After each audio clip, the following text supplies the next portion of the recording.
नाजरीन आदाब, आप देख रहे हैं INN चैनल। मैं हूं शेख अहमद अली। आज की खास बात में हम देखेंगे कई अहम कौमी और बैनुल अक़वामी खबरें।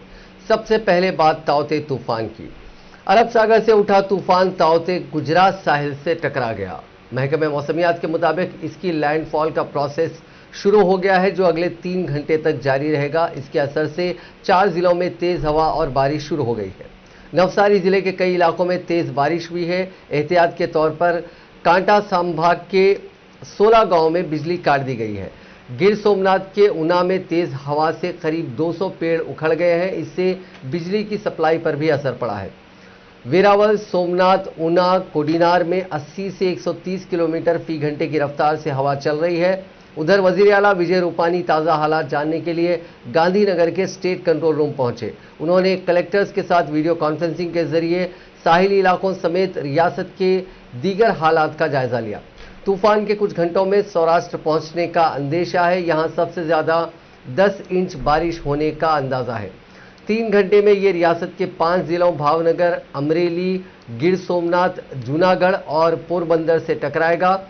इस वक्त 175 किलोमीटर फी घंटे की रफ्तार से हवा चल सकती है। रियासत के 21 जिलों के 84 तहसीलों में बारिश शुरू हो गई है। कई गांवों में 1-1 इंच बारिश हो चुकी है। तूफान का खतरा राजस्थान तक बना हुआ है। तूफान के तहत आने वाले जो यूनियन टेरिटरीज हैं, उनमें दीव में दस्तक देने से पहले अरब सागर में 3 मीटर तक ऊंची लहर उठ रही है। इससे समुद्र का पानी शहर में घुसने लगा है। यहां हाल गिर सोमनाथ जिले का है। यहां साहिली इलाकों के गांव में समुद्र का पानी पहुंचने लगा है। हालांकि इंतजामिया ने सारे गांव खाली करा लिए हैं। दीव की कलेक्टर सलोनी राय ने बताया कि समुद्री तूफान कुछ देर में टकरा सकता है। हम कच्चे घरों से लोगों को निकाल रहे हैं। 1200 लोगों को शेल्टर में शिफ्ट किया गया है। यहां अभी NDRF की 2 टीमें तैनात हैं। फौज की भी 2 टीमें आ जाएंगी। कोविड हॉस्पिटल्स में बिजली की बैकअप का इंतजाम किया गया है। सभी सरकारी अस्पताल भी 24 घंटे चालू रहेंगे। इससे पहले ताउते तूफान महाराष्ट्र के पालघर और गुजरात के ही वापी के करीब 150 किलोमीटर दूर से गुजरा। इसके तूफानी हवाओं की रफ्तार 165 किलोमीटर फी घंटे तक थी। इस बीच वजीर आजम नरेंद्र मोदी ने महाराष्ट्र, गोवा और गुजरात के वज़राए आला और दमनदीव के लेफ्टिनेंट गवर्नर से बातचीत कर हालात की जानकारी ली।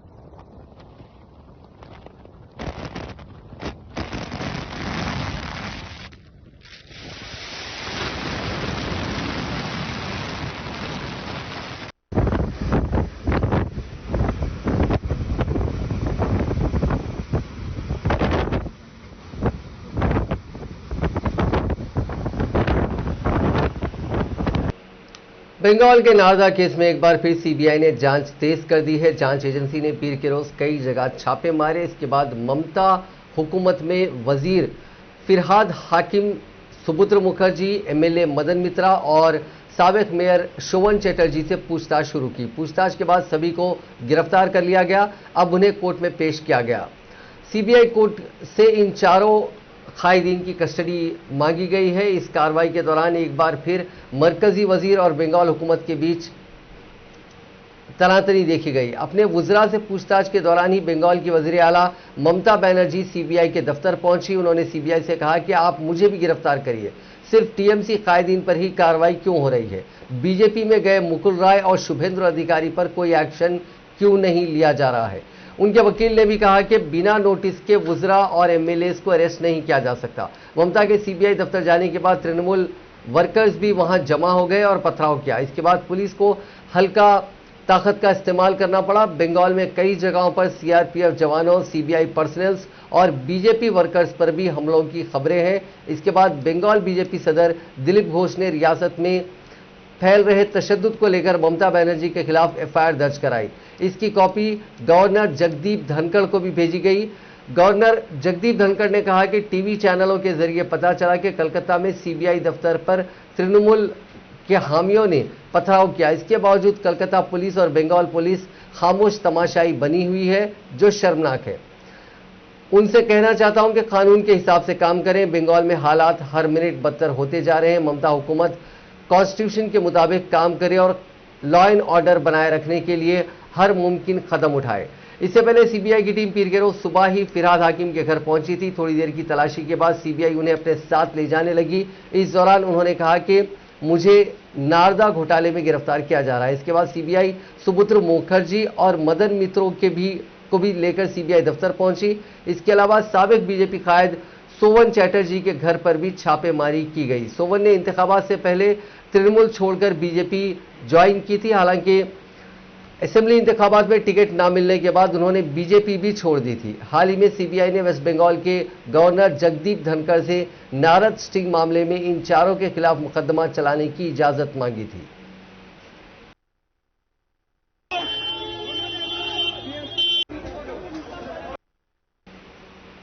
इजराइल और हमास के बीच पिछले 8 दिनों से जंग जारी है। दोनों तरफ से 200 से ज्यादा लोग मारे जा चुके हैं। इनमें 60 बच्चे और 37 खवातीन शामिल है। मरने वालों में 10 इजराइल और बाकी फिलिस्तीनी है। इस बीच हिंदुस्तान ने इजराइल पर हमास के रॉकेट हमले की मुखालिफत की है।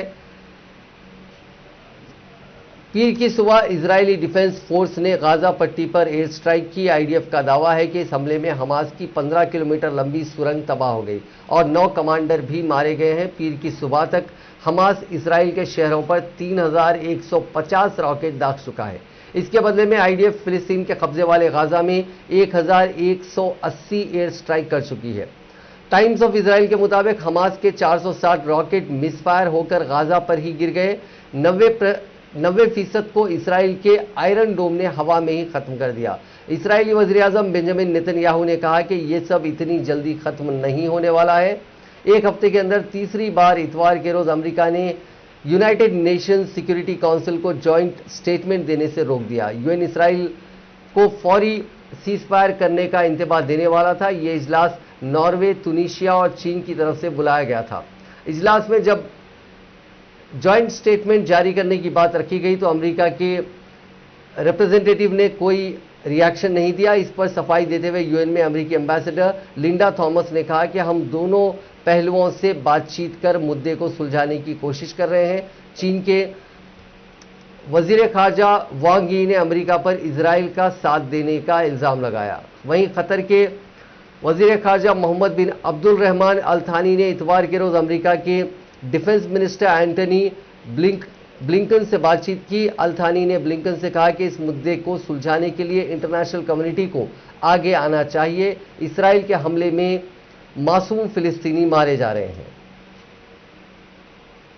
गाजा में इसराइली बमबारी और फलस्तीनी काज की हिमायत में लाखों मुजाहिरीन ने यूरोपीय शहर लंदन, बर्लिन, मैड्रिड और पेरिस में मुजाहरे किए। लंदन में हजारों मुजाहिरीन ने हाइड पार्क से इसराइली सिफारत खाने की जानिब मार्च किया, जबकि शुरका ने गाजा पर बमबारी रोको के प्ले कार्ड्स भी उठा रखे थे और फलस्तीन को आज़ाद करो के नारे भी लगा रहे थे। मुजाहिरीन से खिताब करते हुए फलस्तीनी सफीर हुस्साम जमलुत का कहना था कि यह वक्त मुख्तलिफ है, इस बार हमें मजीद इनकार नहीं किया जाएगा। हम मुत्तहिद हैं, हमने बहुत जबर का सामना कर लिया। पूरे शुमाली अमरीका के शहरों में फलस्तीन की हिमायत करने वाले लाखों मुजाहिरीन ने गाजा पट्टी पर इसराइली हमलों के खात्मे का मुतालबा किया।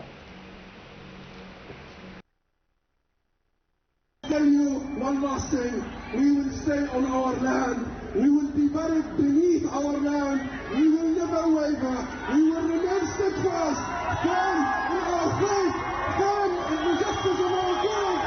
Thank you for standing with us. Free Palestine! Free Palestine! Free Palestine! Free Palestine! Free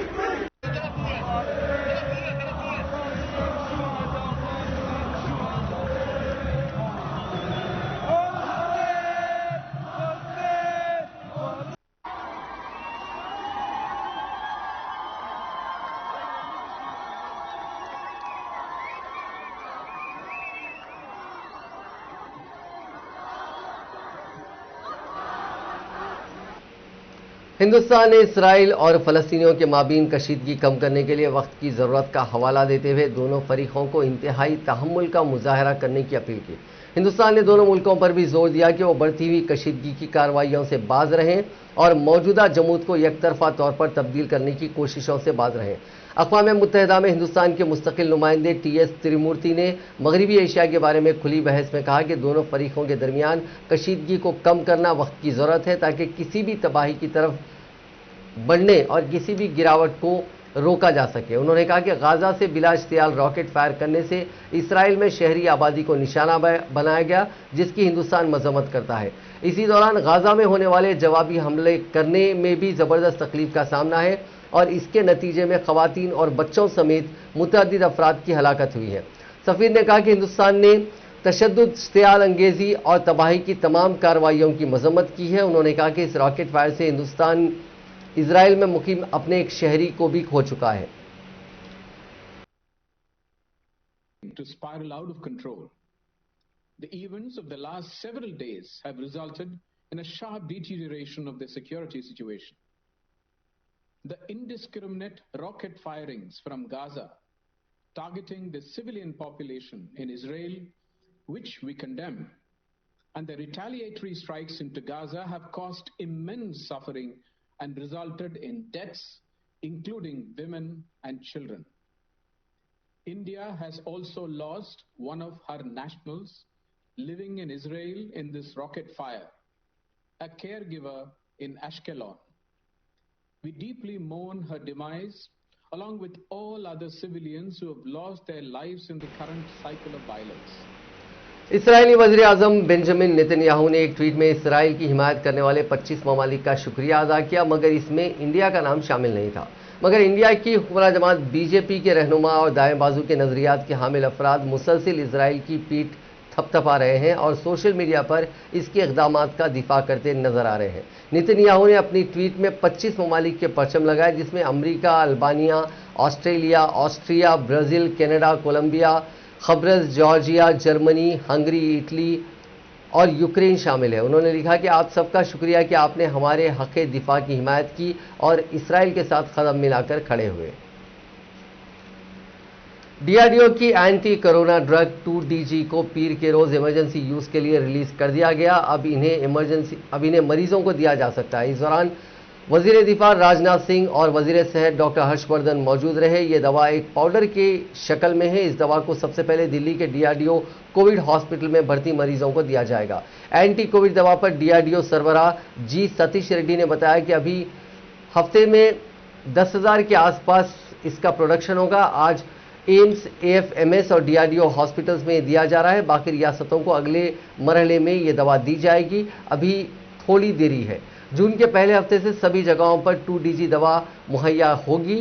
उन्होंने कहा कि ये दवा कोरोना वायरस से मुतासिर अफराद के लिए काफ़ी फ़ायदेमंद होगी, जिसका इम्यून सिस्टम काम करेगा और मरीज जल्दी ठीक होगा। इसे मरीज के वजन और डॉक्टर के प्रिस्क्रिप्शन की बुनियाद पर कम से कम 5 से 7 दिन सुबह शाम 2 डोज लेनी होंगी। इस दवा को डीआरडीओ के Institute of Nuclear Medicine and Allied Sciences INMAS ने डॉक्टर रेड्डीज लैब के साथ मिलकर बनाया है।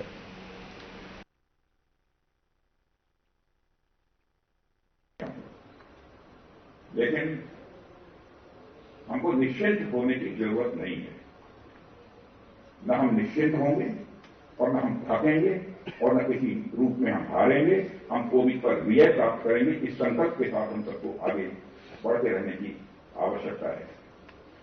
वैसे प्रधानमंत्री जी के नेतृत्व में और सारे हमारे जितने भी ऑफिसर्स हैं, जितनी भी हमारी संस्थाएं हैं, सबके कलेक्टिव इफोर्ट से एक ऑक्सीजन प्रोडक्शन ये समस्या थी, काफी हद तक हम लोगों ने इसमें कामयाबी हासिल की है।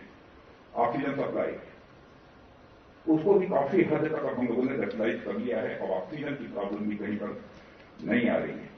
तो मैं ट्राई करूं सेक्रेटरी हेल्थ जब राजेश भूषण जी के भी प्रेजेंटेशन को प्रधानमंत्री जी की मीटिंग में देखने का अवसर प्राप्त होता है और उस माध्यम से भी हमको जानकारी प्राप्त होती रहती है। मेडिसिन को लेकर भी कोई चैलेंज हमारे सामने लगभग 30 अस्पताल, उनके डॉक्टर्स, उन्होंने इस रिसर्च के अंदर पूरा परिश्रम करके कंट्रीब्यूट किया। 1 साल तक एक दवा की खोज में रिसर्च करने के लिए भी बहुत धैर्य चाहिए और वो सारे धैर्य का परिचय देते हुए आज वो दिन आया जब हमारे सामने एक दवा जिसमें प्रबल संभावनाएं हैं, जितनी उसकी साइंस समझने की मुझे भी मौका मिला कि शायद ये उन सेल्स में जहां जाकर वायरस अपना प्रकोप तेजी से बढ़ाने का प्रयास करता है, वहीं पर ये किस प्रकार से सेलेक्टिवली दवा पहुंचेगी, वहां पर वायरस के सिंथेसिस को कैसे ये रोक पाएगी, वहां पर एनर्जी प्रोडक्शन को कैसे जो है रोक पाएगी, और एक प्रकार से पॉजिटिवली जो अभी तक के रिजल्ट्स हैं, जो हमारा ठीक होने का आने वाले दिनों में मुल्क में वैक्सीन प्रोडक्शन की रफ्तार बढ़ने वाली है। दवा बनाने वाली कंपनी शिल्पा मेडिकेयर ने पीर के रोज कहा कि उसने रूस की कोविड-19 वैक्सीन स्पुतनिक वी को बनाने के लिए हिंदुस्तान में डॉक्टर रेड्डीज लैब के साथ एक समझौता किया है। शिल्पा मेडिकेयर की जानिब से शेयर मार्केट में को दी गई जानकारी के मुताबिक उसने अपनी जो सब्सिडरी कंपनी है शिल्पा बायोलॉजिकल प्राइवेट लिमिटेड, उसके जरिए से डॉक्टर रेड्डीज लैब के साथ 3 साल के लिए एक डेफिनेटिव एग्रीमेंट किया है, जिसके तहत कंपनी कर्नाटका के धारवाड़ में अपने बायोलॉजिकल्स R&D और मैन्युफैक्चरिंग सेंटर से स्पुतनिक वी वैक्सीन का प्रोडक्शन और सप्लाई करेगी। कंपनी ने कहा कि पहले 1 साल में स्पुतनिक वी की 5 करोड़ दोहरी खुराक तैयार करने का टारगेट है। शिल्पा मेडिकेयर ने कहा कि एग्रीमेंट के तहत डॉक्टर रेड्डीज SBPL को स्पुतनिक वी की टेक्नोलॉजी ट्रांसफर करेगी। इसके अलावा कंपनी स्पुतनिक लाइट को बनाने का भी ऑप्शन देख रही है, जिससे आने वाले दिनों में सिंगल डोज वैक्सीन वर्जन भी आएगा। रेड्डीज लैब ने जुमे के रोज कोविड-19 वैक्सीन स्पुतनिक वी की सॉफ्ट लॉन्चिंग की थी। कंपनी के सीनियर ओहदेदार दीपक चोपड़ा ने इसकी पहली डोज ली थी। इसके लिए फी वैक्सीन 948 रुपये दाम तय किए गए हैं, जो GST के बाद 995 रुपये 40 पैसे होगी। हिंदुस्तान के सार्स कोविड जीनोम कंसोर्शियम इंसाकॉक के साइंटिफिक एडवाइजिंग कमेटी के काउंसिल के चीफ डॉक्टर शाहिद जमील ने अपने ओहदे से इस्तीफा दे दिया। उन्होंने एक न्यूज एजेंसी को इस बारे में जानकारी दी। सीनियर वायरोलॉजिस्ट डॉक्टर जमील ने कुछ दिन पहले एजेंसी से कहा था कि हिंदुस्तान में जो पॉलिसी है वो पॉलिसी में कई गलतियां हुई हैं, कई खामियां हैं। उसके तहत इन्होंने कई सबूत भी सबमिट किए थे। न्यूयॉर्क टाइम्स में लिखे एक आर्टिकल में डॉक्टर जमील ने कहा था कि हिंदुस्तान में साइंटिफिक फैक्ट्स की बुनियाद पर पॉलिसी बनाने को लेकर आइडियल रवैये का प्रॉब्लम हो रहा है। हिंदुस्तान के कोविड मैनेजमेंट में कई मसाइल हैं, इनमें कम टेस्टिंग, धीमी रफ्तार से वैक्सीनेशन और वैक्सीन की कमी शामिल है। इसके अलावा हेल्थ केयर वर्कफोर्स भी काफ़ी ज़्यादा होनी चाहिए। उन्होंने कहा था कि इन सभी इक़दाम को लेकर हिंदुस्तान में उनके साथी साइंटिस्ट का काफ़ी सपोर्ट मिल रहा है, लेकिन उन्हें फैक्ट्स की बुनियाद पर पॉलिसी बनाने को लेकर अड़ियल रवैये का सामना करना पड़ा है। 30 अप्रैल को 800 से ज़्यादा हिंदुस्तानी साइंटिस्ट ने वज़ीर आज़म से अपील की थी कि उन्हें डेटा मुहैया कराया जाए ताकि वो वायरस के बारे में अंदाज़ा लगाने और उसे रोकने के लिए स्टडी कर सकें। डेटा की बुनियाद पर फैसला ना लेना एक और ट्रेजेडी है, क्योंकि हिंदुस्तान में वबा कंट्रोल से बाहर हो गई है। हम जो जान गंवा रहे हैं वो कभी ना मिटने वाले जख्म का निशान दे जाएगी। उस न्यूज एजेंसी की रिपोर्ट में बताया गया था कि डॉक्टर जमील ने मार्च में ही इंतबाह दे दिया था कि हिंदुस्तान में नया और ज़्यादा खतरनाक वायरस फैल रहा है। इस B1617 वेरिएंट की वजह से ही हिंदुस्तान कोरोना की सबसे बुरी लहर से गुजरा है। जब न्यूज एजेंसी ने सवाल किया कि हुकूमत इन फैक्ट्स पर ज़्यादा तेज़ी से काम क्यों नहीं कर रही है, इस पर डॉक्टर जमील ने कहा था कि हमें ये फिक्र है कि ओहदेदारों ने पॉलिसी सेट कर ली है और उसी के चलते वो सबूतों पर ध्यान नहीं दे रहे हैं। अब बात कोरोना के केसेस की। दुनिया में कोरोना के अब तक 16,39,65,299 लोग मुतासिर हो चुके हैं। इनमें से 33,97,145 लोगों की मौत हो गई है, जबकि 14,25,00,000 लोगों ने कोरोना को मात दी। फिलहाल दुनिया भर में 1,80,00,000 लोगों का इलाज चल रहा है। इनमें से 1,02,000 लोगों की हालत तशवीशनाक बनी हुई है। हिंदुस्तान में कोरोना के मामलों में लगातार गिरावट देखी जा रही है। पिछले 24 घंटों में 2,81,683 लोगों में कोरोना की तस्दीक हुई। पिछले 26 दिनों में यह पहली बार है जब एक दिन में 3 लाख से कम नए मुतासरीन की पहचान हुई। इससे पहले 20 अप्रैल को कोरोना के 2,94,000 नए केसेस सामने आए थे। हालांकि कोरोना की वजह से होने वाली अमवात की रफ्तार थमने का नाम नहीं ले रही है। बीते दिन 4,092 लोगों की मौत हो गई है। राहत की बात यह है कि इस दौरान 3,78,388 लोगों ने कोरोना को मात भी दी। ये एक दिन में ठीक होने वालों का दूसरा सबसे बड़ा आंकड़ा है। इससे पहले 8 मई को 3,86,000 लोग कोरोना से ठीक हुए थे। इसी तरह एक्टिव केसेस यानी इलाज करा रहे लोगों के आंकड़े में रिकॉर्ड 1,846 की कमी हुई है। ये मुल्क में वबा की शुरुआत के बाद से एक्टिव केसेस में होने वाली सबसे बड़ी गिरावट है। फिलहाल मुल्क में 35,12,660 कोरोना मुतासरीन का इलाज चल रहा है। तेलंगाना में गुज़िश्ता चंद दिनों से कोरोना वायरस के केसों और अमवात में कमी का रुझान बरकरार है। गुज़िश्ता 24 घंटों के दौरान तेलंगाना भर में 3,961 मुस्बित केसेस दर्ज हुए हैं और 30 अमवात हुई हैं। इससे रियासत में कोरोना केसेस की कुल तादाद 5,32,784 हो गई है। इस दौरान रियासत भर में 62,591 टेस्ट किए गए थे। रियासत भर में हलाकतों की मजमूई तादाद 2,985 हो गई है। जीएचएमसी के हुदूद में 631 नए केसेस दर्ज हुए हैं। मुल्क कोरोना वबा से जूझ रहा है। अस्पतालों में बेड, ऑक्सीजन के साथ साथ एम्बुलेंस की भी भारी किल्लत है। एम्बुलेंस मिल भी जाए तो कई बार ट्रैफिक जाम की वजह से अस्पताल पहुंचने से पहले ही मरीज की मौत हो जाती है। इस तरह के कई वाकयात सामने आ चुके हैं, लेकिन अब इस मुसीबत को दूर करने के लिए महाराष्ट्र के पालघर जिले में बाइक एम्बुलेंस खिदमत की शुरुआत की गई है। यह ambulance stretcher, oxygen kit, light fan, isolation cabin जैसी सहूलतों से लैस है। इस एम्बुलेंस को फर्स्ट रिस्पॉन्डर नाम दिया गया है। अलर्ट सिटीजन फोरम और स्टेट बैंक ऑफ इंडिया ने फिलहाल के लिए पालघर जिले इंतजामिया को 2 बाइक एम्बुलेंसेस दी हैं, जो अब मरीजों की खिदमत के लिए वहां की सड़कों पर दौड़ रही हैं। अगर इस तंजीम की माने तो आने वाले कुछ दिनों में और 32 बाइक एम्बुलेंस इंतजामिया को देने का प्लान है। 36 साल के निरंजन आहेर ने इस बाइक एम्बुलेंस को डेवलप किया है। वो अलर्ट सिटीजन फोरम के फाउंडर हैं। वो कहते हैं कि हमारी इंस्टीट्यूशन पिछले कई सालों से पालघर के दही इलाकों में हेल्थ, एजुकेशन, एम्प्लॉयमेंट जैसे सब्जेक्ट्स पर काम कर रही है। हेल्थ के अलग अलग इश्यूज पर काम करते हुए हमें यह अंदाजा हुआ कि खराब और छोटे रास्तों की वजह से मरीजों को अस्पताल में ले जाने के लिए देरी हो जाती है और सही वक्त पर इलाज ना मिलने की वजह से उनकी मौत भी हो रही है। लोगों को इस मसले से निजात दिलाने के लिए हमने कई एक्सपेरिमेंट और रिसर्च किए। फिर एक्सपर्ट से मिलने के बाद हमने मोटर बाइक एम्बुलेंस डेवलप करने का प्लान बनाया। आहेर ने बताया कि हमारे लिए ये काम किसी चुनौती से कम नहीं था, क्योंकि इसे बनाने से पहले हमें मरीजों की हर सहूलत के बारे में ध्यान रखना था। हम लोग इसके मॉडल को लेकर प्लान कर रहे थे। इसी दौरान हमारी टीम मेंबर्स को शोले मूवी में इस्तेमाल की गई बाइक याद आई। इसमें साइड कार थी। हमने इस पर काम करना शुरू किया। 4 से 5 महीने की बड़ी मशक्कत के बाद फर्स्ट रिस्पॉन्डर नाम की ये बाइक तैयार करने में कामयाबी मिली। उनके मुताबिक एक बाइक एम्बुलेंस को तैयार करने में करीब 3 लाख रुपए खर्च हुए हैं। इस एम्बुलेंस को बाइक कंटेनर की तरह डेवलप किया गया है, जिसकी साइड कार खुलती है। इसके अंदर light, fan, rescue stretcher, sling stand, oxygen cylinder रखने की जगह है और साथ ही साथ पेशेंट के रिलेटिव के बैठने का भी इंतजाम किया गया है। एम्बुलेंस में प्रॉपर वेंटिलेशन को ध्यान में रखते हुए चौतरफा विंडो भी बनाई गई है। बाइक की मेन बैटरी अगर फेल हो जाती है तो उसके लिए एडिशनल बैटरी का भी इंतजाम है। इस इंस्टीट्यूशन के फाउंडर ने बताया कि बाइक चलाने वाले पैरामेडिक वॉलंटियर्स हैं।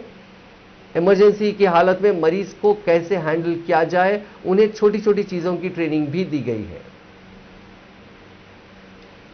अलीगढ़ मुस्लिम यूनिवर्सिटी में कोरोना इन्फेक्शन की वजह से कई असातिज़ा का इंतकाल हो चुका है और लोग इस बात को लेकर तशवीश में मुब्तला हैं कि आखिर एएमयू में महलूकीन की तादाद दर्जनों में क्यों है।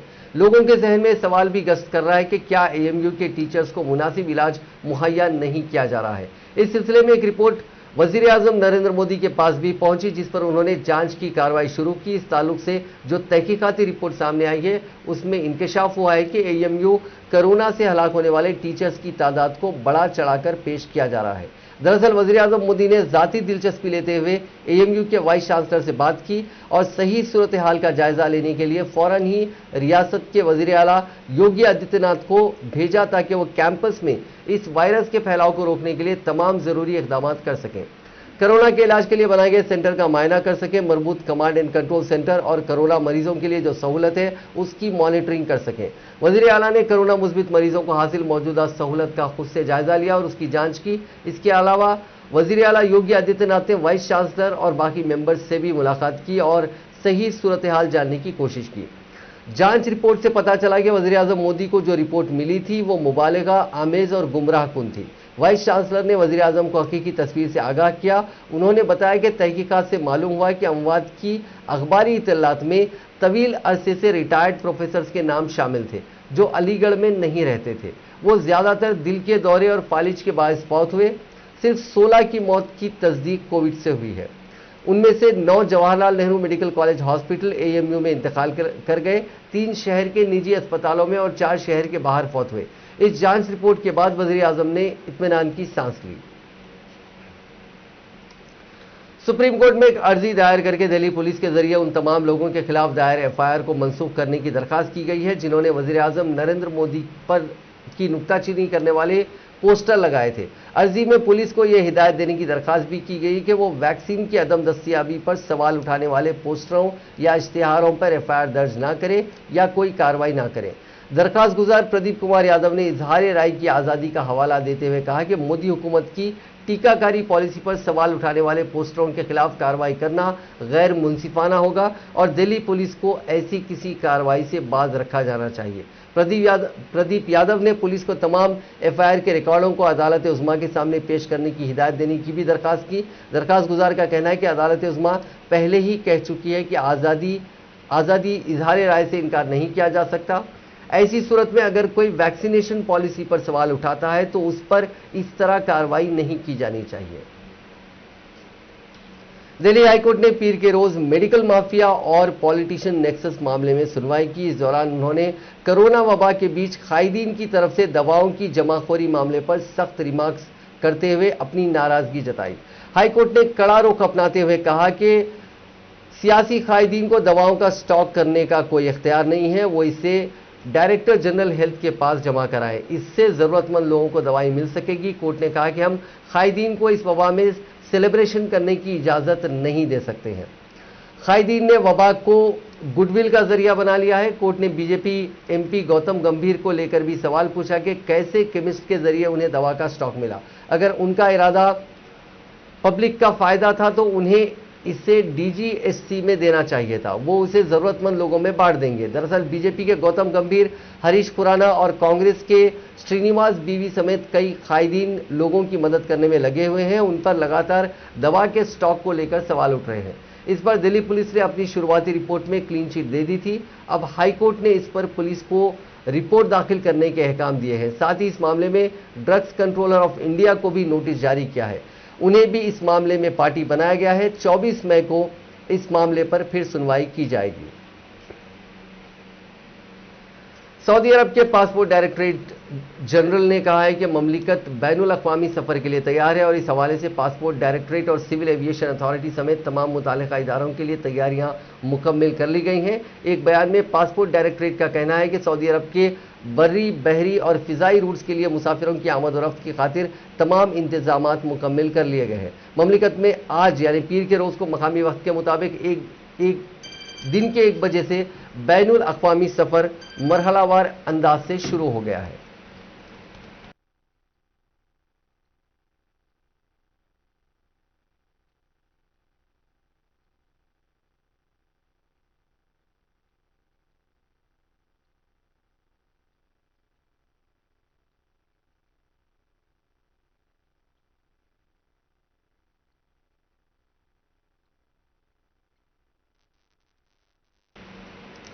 बर्तानिया में एक फार्म हाउस में एक अजीबुल खलकत बछड़े की पैदाइश पर लोग हैरान हैं। इस बछड़े की 3 आंखें हैं तीसरी आंख उसके माथे पर है। बरतानवी अखबार इंडिपेंडेंट के मुताबिक एक वेटनरी डॉक्टर मालान ह्यूज ने बताया कि उन्होंने 1 साल के दौरान 3000 बछड़ों को देखा या उन्हें तिब्बी इमदाद फराहम की है, मगर ऐसा अजीबुल खलकत बछड़ा कहीं नजर नहीं आया। उन्होंने बताया कि बछड़े की 3 आंखें हैं, तीसरी आंख उसकी पेशानी पर है। यह वाकया गोविंद के मुकाम पर वाक़ जैक जोनर फार्म में पेश आया। वेटनरी डॉक्टर का कहना है कि किसी जानवर की इस तरह पैदाइश जिसमें कोई जिस्मानी अज़ू इजाफी हो एक बीमारी का नतीजा है। बछड़े की बज़ाहिर तीनों आंखें सही और सलामत मालूम होती हैं, मगर यह कहना क़ब्ल वक्त है कि आया बछड़ा तीसरी आंख से देख भी सकता है या नहीं। नाज़रीन, आज की खास बात में बस इतना ही। आपसे कल मुलाकात होगी नई खबरों के साथ, नए एनालिसिस के साथ। फिलहाल दीजिए इजाजत। खुदा हाफिज़।